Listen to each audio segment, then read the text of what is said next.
Betty Boop es más que una caricatura sensual que se ganó un lugar en la cultura pop. Su historia de más de 100 años comenzó con una historia muy profunda, disfrazada de dibujos animados que la convirtieron en un icono feminista y sexual. Y hoy les hablaremos sobre la historia de la evolución de la reina de la animación.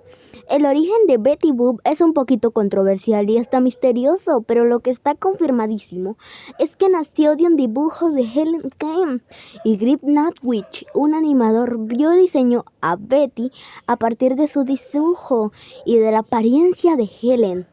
Y su parecido es casi igualito, pero ¿quién se inspiró en el dibujo de Helen?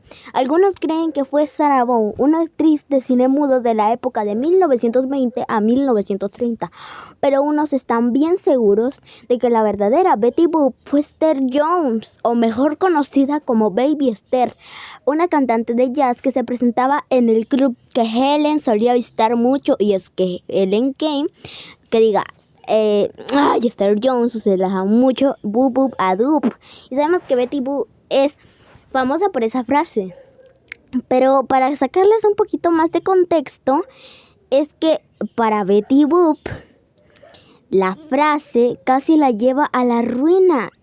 Y ya un poquito inusualmente, más específicamente, un caniche francés iba a ser ella, al estilo más antropomórfico. Pero, ¿se imaginan? Un perro sensual con vestido hubiera sido un icono furro de la época, pero lo cambiaron para que sea una parodia un poquito más directa, del estilo que tenían las actrices de la época. ¿Se imaginan?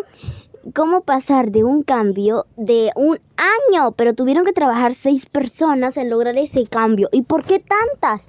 No se sabe exactamente, aunque parece que buscaran hacer el diseño perfecto, ya para que en el episodio Annie Rax ya se mostrara como humana. Sus orejas de caniche se convirtieron en aretes en forma de aro y su nariz negra se cambió por una nariz más fina. Su primera aparición fue en un dibujo animado Dizzy Dishes en 1930, el séptimo corto de la serie Talcum Tom de los estudios Fleischer, que no podrá haber sido Disney, pero hoy todas sus caricaturas sirven para fondo de canciones Asterix. Al menos no murieron del todo bien. En estas primeras apariciones, que marcaban 10 dibujos, Betty Boop era más que un personaje secundario que inicialmente le van a hacer de chica flapper, ya que en esos tiempos era muy normal encontrarse con estas chicas, faldas cortas, collares de perla y un sombrero como parte de su parodia. Pero Betty Boop era un personaje muy profundo de lo que venía siendo, y es que muchísimas veces se le llamaba, no tenían el nombre perfecto, pero de ese estilo de chica flapper se conseguía para muchos problemas de la época, de los que les hacían a las mujeres, específicamente las jóvenes. Pero hoy estos tipos de videos son un tanto funables. Pero Betty Boop seguirá siendo la misma, y dicen que las primeras apariciones tenía 16 años, en que algunas las mostraran con hijos. Betty Boop con hijos era muy raro, pero ya para que Bimbo y Isle, ya solo un collar hawaiano tapaba sus senos y nada más. O en el episodio Chestnuts, en donde un rey degenerado la lleva a un dormitorio y explícitamente le dijo: te tendré. Pero aunque Betty escapó con ayuda de Bimbo, todos sabemos de qué se trataba ese episodio. O en el episodio Up Up a Doop, donde Betty Boop trabajaba en un circo y su jefe la amenazaba con despedirla si no le aflojaba. Y vemos insinuaciones muy explícitas. Como ya dijimos, Betty Boop es una parodia que tiene por su única frase Boop Up a Doop.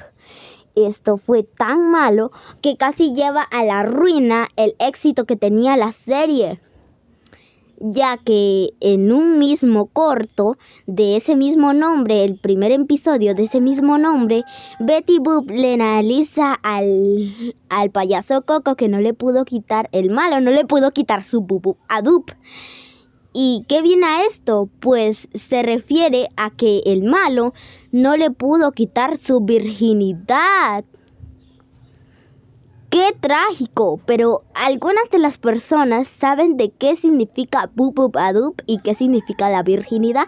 Pero ya no seguiremos hablando de la virginidad porque ese tema me van a eliminar el video si digo que es la virginidad. Pero como sea, los Fleischer y que Helen tenía algo para decir. Específicamente Helen en 1930 quedó el estudio en 1934. Lo denunció porque le habían copiado.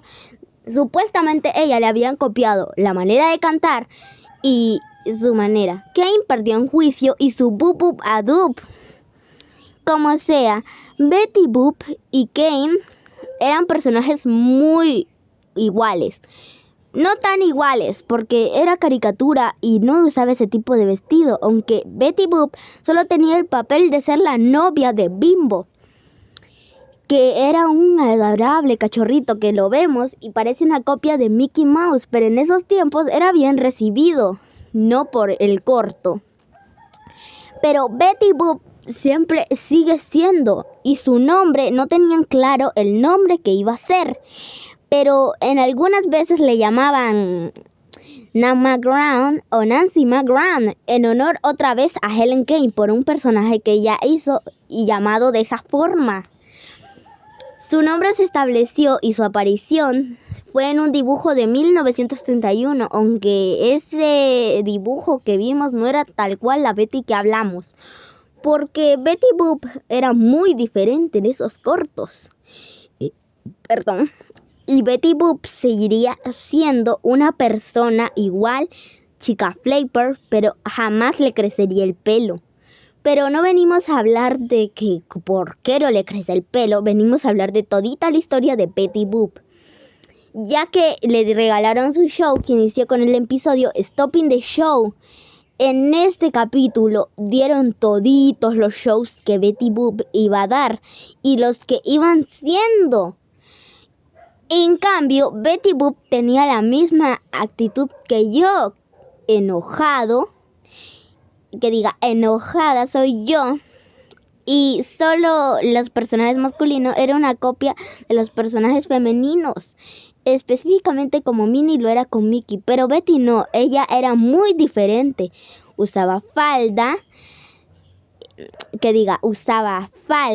escote y curvas. ¡La! Y eso que ya tiene 100 años. Parece ser que no le ponían tanto atención, pero le hicieron un cambio.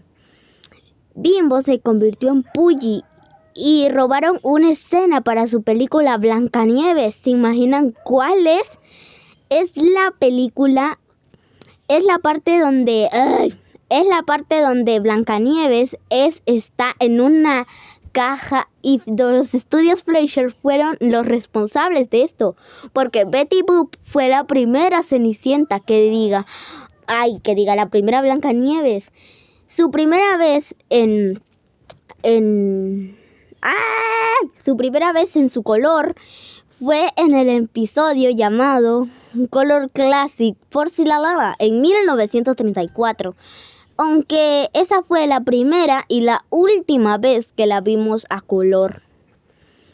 Y ya siguieron con la reina de la animación y lo siguió conservando hasta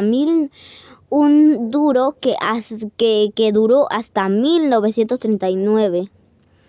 Porque Betty Boop no tenía demasiado que decir, fue artista de circo, piloto de carreras y candidata presidencial. ¡Wow! Lo hicieron con un toque de inocencia, aunque con sus enormes ojos de bebé y una cara muy chiquita, que tenía curvas, pero esto no duraría porque en 1935 la fama y la reputación de la caricatura se iba yendo por los suelos por esta misma y decían que elegían censura en los dibujos de Betty Boop exactamente por su vestuario, ya que usaba un mini vestido sin tirantes. Incluso mostraba a cada rato su ropa interior. Así que le cambiaron para que usara vestidos largos. La hicieron más alta y obviamente sus ligas se iban escondiendo de sus piernas.